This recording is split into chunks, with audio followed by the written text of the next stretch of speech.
Welcome back to round 3 of See What Kirsty Can Do in Her Kitchen over the summer. Today, from our amazing book, we're going to make a rye-meal bread, or Rye-Meal.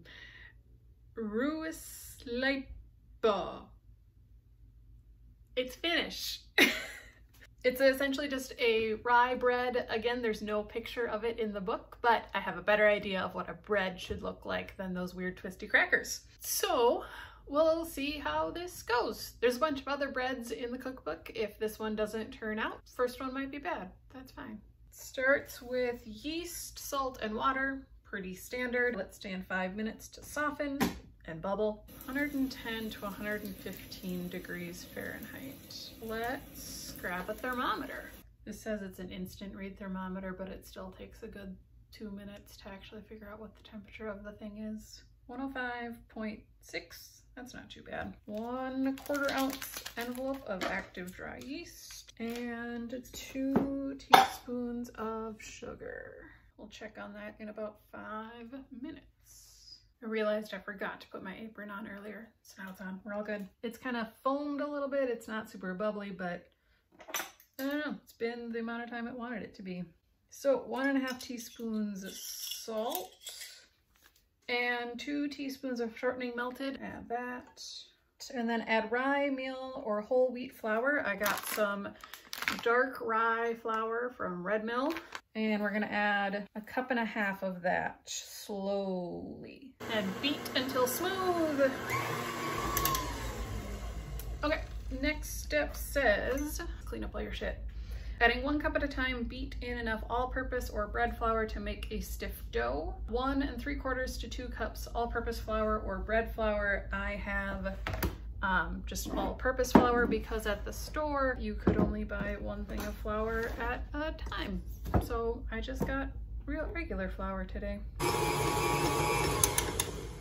Okay, so that's after 1 cup. It definitely needs a little bit more. All right, so I added, it was about right around 1 3/4 cups of regular, just all-purpose flour. And it looks like a pretty stiff dough. So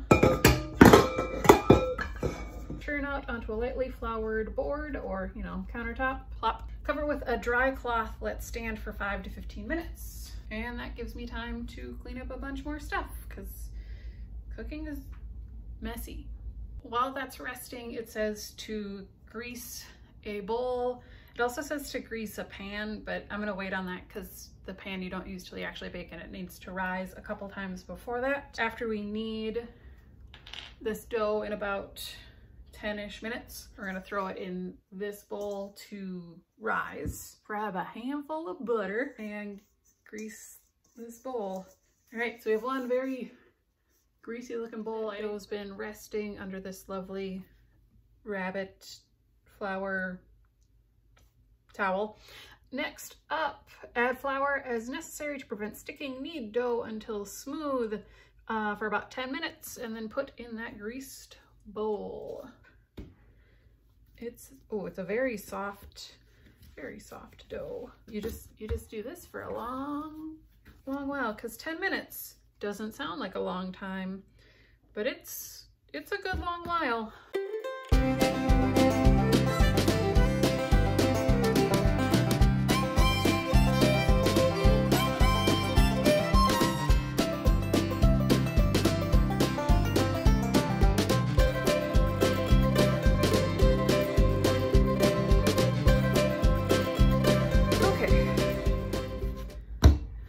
About 10 minutes. It's a very stretchy dough. It looks really nice. Place in a greased bowl, turning to grease all sides. Cover and let rise in a warm place until doubled in bulk. Gonna rub you in the grease that way, flip you over.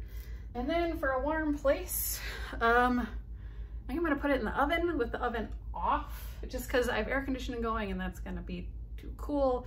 I don't want to put it outside because it's really muggy outside and I'm not fancy enough to have a proofing drawer. So we're gonna put it in the oven for about 2 hours.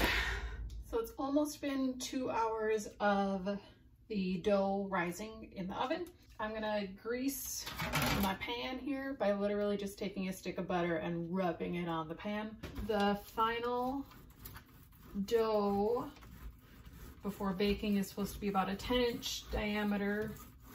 It ends up being a donut shape because we puncture a hole in the middle. Here is my dough. It is definitely bigger. I don't know if it's doubled in size. I'm always a bad judge of that, but it's definitely grown. Punch down dough, shape into a ball, flatten to a round loaf 10 inches in diameter. Ready? Oh, that was good. You can see my fist in there still. So it doesn't say to like roll it at all, so I'm just gonna kind of press it. Except I don't want to like really push out all the air. I suppose I could like lift and stretch. That would maybe be a more logical way to reshape. And then my pan scoots away. I'm trying to make it even. So I'm gonna say that's good. Pressing with your fingers and thumbs, make a hole in the center. Stretch until the hole is 2 inches in diameter. So I think, this is kind of nerve-wracking. I'm just gonna press. Oh, I wonder if you're supposed to do this while holding it in the air. I'm just gonna make this kind of large, almost like a giant CD.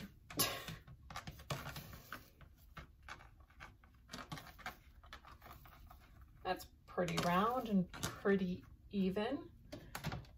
Look at that. It's just a giant CD. Oh, I think you were supposed to do that all in the air because now it says place the shaped loaf on a prepared baking sheet. Cover and let rise until it's doubled in bulk, about another hour. And I'll see you in another hour. So this has been rising for an hour, about to put it in the oven, and it's supposed to have doubled in size. And this side definitely has, this side's not as good. Before it goes in the oven, it says to use the tines of a fork to make punctures over the top of the loaf. And then bake it for 30 to 35 minutes or until golden brown. So I'm just gonna poke it a bunch. Doesn't say like how far to space them or anything like that. And it's ready to go in the oven. The bread is ready. It's been baking for about 30 minutes. Timer just went off. It smells really good in here. So we're gonna take it out, toss some butter on it, and then let it cool for a while before we taste test. It's probably not as risen as it should be, but oh well, it smells real good and I'm sure it tastes just fine. So this is about a tablespoon of melted butter to make it shine.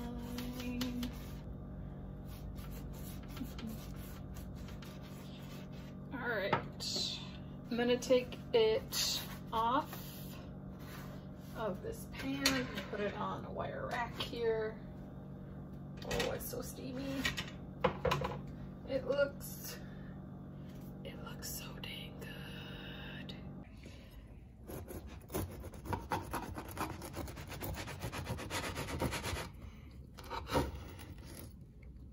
I should look at the bottom. Ooh, look at all that crusty goodness in the bottom. Oh God. This is exactly how you should cut bread. It said to cut it like in a wedge. It's really hard to get through that bottom layer when it's flat on the cutting board.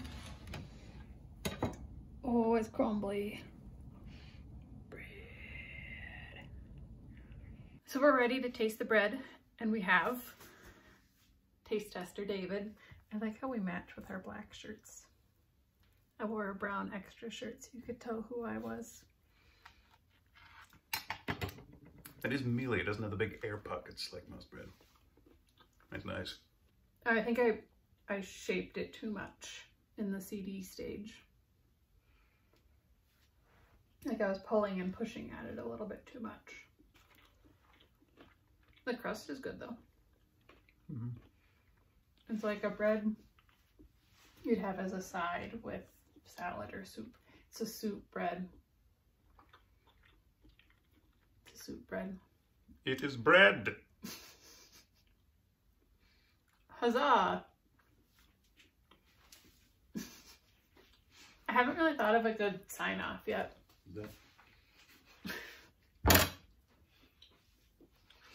Okay, bye!